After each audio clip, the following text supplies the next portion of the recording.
Welcome back to stock pulse. July 3 ನಾನು ಯಾವುದೆಲ್ಲ trade ತೊಗೊಂಡೆ ಅಂತ ನಿಮಗೆ ಎಕ್ಸ್ಪ್ಲೇನ್ ಮಾಡ್ತೇನೆ. Okay, so actually July 3 bank holiday ಇತ್ತು.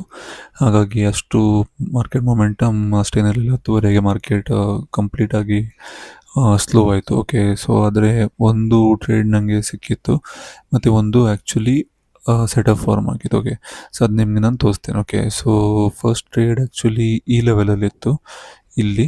ಓಕೆ, ಸೊ ಪ್ರಾಪರ್ ಒಂದು 15 ಮಿನಿಟ್ಸಲ್ಲಿ ರಿಜೆಕ್ಷನ್ ಬಂದ ನಂತರ ಒಂದು ಟ್ರೇಡ್ ಕೂಡ ಫಾರ್ಮ್ ಆಗಿತ್ತು. ಓಕೆ, ಸೊ ಅದು ನೋಡೋದಾದರೆ ಒಳ್ಳೆಯದೊಂದು ಔಟ್ಕಮ್ ಕೂಡ ಕೊಟ್ಟಿತ್ತು ನೆಕ್ಸ್ಟ್ 2 ತನಕ. ಓಕೆ, ಸೊ ಇನ್ನೊಂದು ನಾನು ಟ್ರೇಡ್ ತಗೊಂಡಿದ್ದೆ, ಅದು ಯಾವುದಂದರೆ ಇಲ್ಲಿ. ಓಕೆ, ಈ ಲೆವೆಲಲ್ಲಿ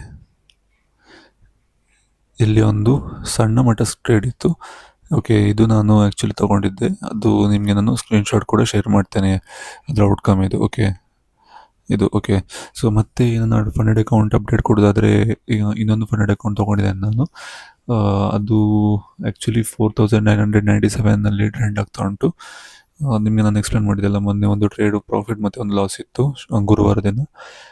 ಮತ್ತು ಇನ್ನೊಂದು ಅಕೌಂಟಲ್ಲಿ 5000 ಆಲ್ಮೋಸ್ಟ್ 126 ಎಲ್ಲ ಏನಾಯ್ತೇನೆ. ಓಕೆ, ಅದು ನಿಮಗೆ ನಾನು ಶೇರ್ ಮಾಡ್ತೇನೆ ಇನ್ನು ಬರುವ ದಿನದಲ್ಲಿ ಯಾವುದೆಲ್ಲ ಹೇಗೆಲ್ಲ ಟ್ರೇಡ್ಸ್ ತೊಗೊಂಡಿದ್ದೇನೆ ಮತ್ತು ಅದರ ಔಟ್ಕಮ್ ಏನಂತ ನಿಮಗೆ ಅದರಲ್ಲಿ ಪ್ರೋಗ್ರೆಸ್ ಕೂಡ ತೋರಿಸ್ತೇನೆ. ಓಕೆ, ಅದರ ಸ್ಕ್ರೀನ್ಶಾಟ್ ಕೂಡ ನಾನು ಶೇರ್ ಮಾಡ್ತೇನೆ. ಓಕೆ, ಸೊ ಶುಕ್ರವಾರ ಅಷ್ಟೇನು ಇರಲಿಲ್ಲ, ನಾರ್ಮಲ್ ಆಗಿ ಇತ್ತು ದಿನ.